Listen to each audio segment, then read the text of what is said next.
Salut à tous, c'est Florian d'IT Connect. Alors aujourd'hui, je vais vous montrer comment on peut tester la version preview de Windows 10 X, donc la version allégée et simplifiée de Windows 10 qui s'inspire, on va dire, fortement de l'interface de Chrome OS d'une part et d'Android d'autre part. Alors pourquoi Microsoft a décidé de créer ce système Windows 10 X? Et ben c'est même Microsoft directement qui a avoué en fait que son système Windows 10 classique n'était peut-être pas adapté, en tout cas n'était pas aussi adapté que Chrome OS sur les Chromebooks pour notamment les étudiants. Donc à partir de là, je pense qu'il y a eu une certaine réflexion côté Microsoft et ils ont décidé de créer une déclinaison de Windows 10, donc avec Windows 10 X, pour justement essayer un peu de concurrencer Google sur ce point-là, d'autant plus qu'on a pu voir que entre 2019 et 2020, notamment si on compare les deux derniers trimestres de ces 2 années, il y a eu une augmentation de 287% des ventes de Chromebook, donc ce qui est vraiment une augmentation importante. Donc voilà, je pense que c'est tout ça aussi qui a poussé Microsoft à essayer de tenter quelque chose. En tout cas aujourd'hui, je vous propose de voir ce que donne la preview de Windows 10 X et aussi de la tester si vous le souhaitez. Pour rappel, c'est à la mi-janvier en fait que a fuité sur le net cette version preview. Donc je vous mettrai le lien dans la description pour récupérer une archive qui contient en fait un disque dur virtuel VHDX prêt à l'emploi, notamment dans Hyper-V, pour se monter une petite VM et tester tout ça. Alors pour ma part, je vais me connecter directement sur un Hyper-V installé sur Windows 10. Si vous avez besoin d'aide là-dessus, n'hésitez pas à consulter la vidéo ou l'article que j'ai fait récemment. Et donc je vais vous montrer comment créer cette VM. Alors sur Hyper-V, on va faire nouveau ordinateur virtuel. Donc on va tout simplement débuter l'assistant. On va donner un nom à la VM, comme ceci. Et on va donc poursuivre. Au niveau de la génération, on peut prendre génération 2 puisque c'est basé sur du Windows 10. On va désactiver la RAM dynamique et on va mettre 2048 pour avoir 2 Go de RAM, ce qui sera largement suffisant pour faire quelques tests. Alors, au niveau de la connexion réseau, si vous êtes sur Windows 10, vous avez déjà le default switch qui est connecté en mode NAT et qui suffira largement pour créer cette VM. Sinon, vous pouvez utiliser votre propre switch virtuel personnalisé. Alors voilà, l'étape du disque dur virtuel, quant à elle, est un peu différente puisque là on ne va pas créer un disque, on va attacher le disque que l'on a téléchargé précédemment. Donc on va cocher la case utiliser un disque dur virtuel existant, on va cliquer sur parcourir et on va aller chercher notre fichier. Une fois qu'on a récupéré le fichier, on clique sur suivant, on fait terminer pour valider. Avant d'aller plus loin, on va simplement faire un clic droit, paramètres, pour ajouter un deuxième CPU virtuel à la VM pour qu'elle ait un peu plus de patates, on va dire. Donc on va valider comme ceci, et ensuite on fait un clic droit et on démarre la VM, et on va s'y connecter. Donc il faut ensuite patienter quelques secondes pendant le démarrage de la VM, donc il y a un chargement initial qui peut être un petit peu long. Alors j'ai remarqué en fait qu'au premier démarrage, cette VM avait à chaque fois du mal à démarrer. Premier démarrage lorsqu'on déploie le VHDX pour la première fois. Donc ce qu'on va faire, c'est cliquer ici pour forcer l'arrêt, pour l'éteindre complètement la VM, et on va la relancer. Et en fait, au deuxième coup, ça va démarrer tranquillement, et cette fois-ci, ça va fonctionner.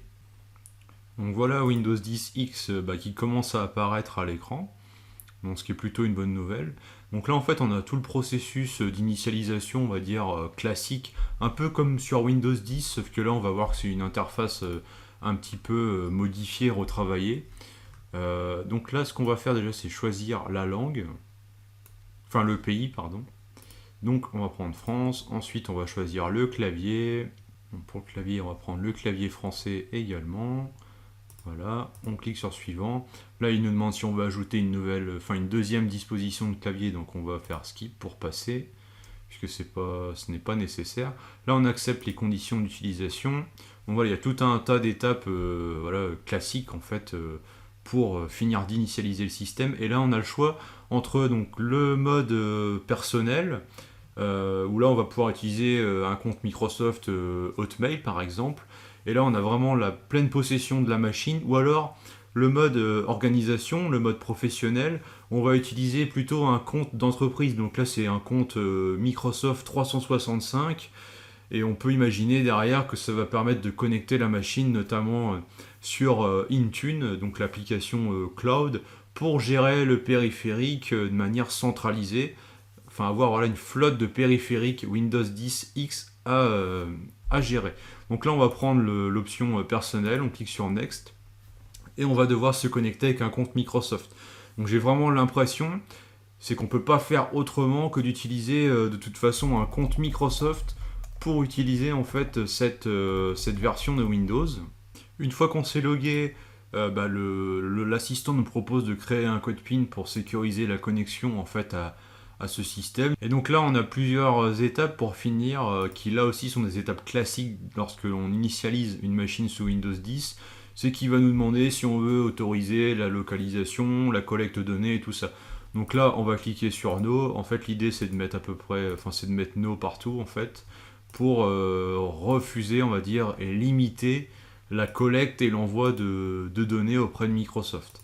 Donc une fois qu'on a répondu voilà, aux différentes questions, eh bien, on arrive à la fin de ce processus d'initialisation de Windows 10 X et on va pouvoir accéder à notre bureau qui, vous le verrez, est relativement light et épuré. Donc me voilà connecté sur Windows 10 X, donc je suis sur le bureau. Donc déjà, ce qu'on remarque, c'est que le menu démarrer n'est pas en bas à gauche, il est au centre. Donc au milieu, on a donc le lanceur, un lanceur qui rappelle vraiment celui de Chrome OS en fait, où on va avoir dans la partie supérieure toutes les applications issues du Microsoft Store notamment, qui sont préinstallées, et sur la partie du bas, tous les documents ouverts récemment et stockés sur votre OneDrive.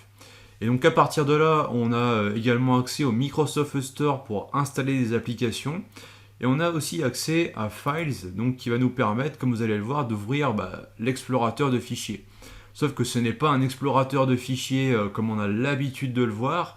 Là, c'est vraiment un explorateur de fichiers simplifié, puisque la seule chose à laquelle on a accès, c'est le OneDrive. Donc là aussi, ça rappelle ce qu'on peut retrouver sur Chrome OS avec l'accès à Google Drive, donc dans le même esprit. Donc là, on peut voir qu'on a accès au OneDrive en fait uniquement, puisque si j'essaie ici de naviguer, je peux voir que j'accède à rien d'autre. Je peux pas aller dans ces deux points par exemple.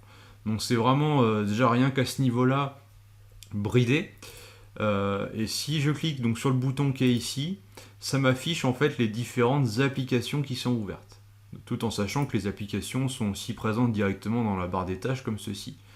L'interface en elle-même est plutôt fluide et jolie, j'ai envie de dire, mais vraiment très épurée. Et enfin, en bas à droite, ici, si on clique, on a ce qui remplace le centre d'action, donc un peu comme on le retrouve sur Windows 10, où l'on va pouvoir notamment activer le mode avion, le VPN ou le mode ne pas déranger, des choses comme ça. Sauf qu'il a évolué en termes de design et il fait vraiment penser à ce que l'on retrouve sur Android lorsque l'on fait défiler l'écran de bas en haut, de haut en bas, pardon, pour afficher le menu d'action en fait.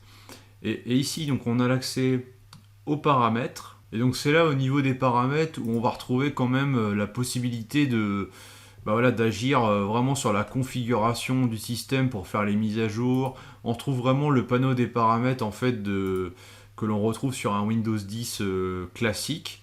Donc voilà, la gestion de l'internet et après tout ce qui va être gestion du fond d'écran, des couleurs, des choses comme ça, mais de manière beaucoup plus limitée, beaucoup plus réduite en fait dans l'ensemble. Il y a vraiment un aspect simplification qui est associé aussi à la perte de nombreuses fonctionnalités. C'est vraiment très, très épuré, très light. Vraiment, on va à l'essentiel en fait, un peu comme dans l'esprit de Chrome OS. Je pense vraiment que ce système est fait pour notamment pour les étudiants et pour une utilisation facile.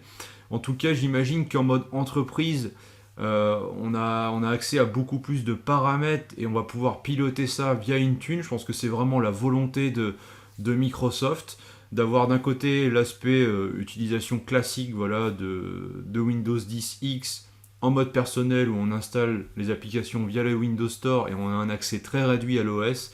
Et à côté, j'imagine que le côté professionnel va permettre un peu plus de contrôle via Intune. Donc voilà, nous venons d'installer et de découvrir ensemble Windows 10 X dans sa version preview. Donc forcément, ça va encore évoluer un petit peu d'ici la sortie de la version stable qui devrait arriver sûrement courant 2021. En tout cas, ça donne déjà un aperçu et une tendance par rapport donc à ce nouveau système qui, à la différence de Windows 10 S, donc qui permet d'installer seulement des applications du Microsoft Store comme cette version-là, est vraiment retravaillé d'un point de vue du design et des fonctionnalités, ce qui n'était pas du tout le cas avec Windows 10 S, qui restait relativement proche de Windows 10 en mode classique, disons. Donc en tout cas, n'hésitez pas à me donner votre avis sur cet OS, ce que vous en pensez, et aussi si vous allez le tester. Voilà, me donner vos impressions. N'hésitez pas aussi à vous abonner à la chaîne. Et puis, on se retrouve très rapidement pour de nouvelles vidéos, système et réseau. Ciao!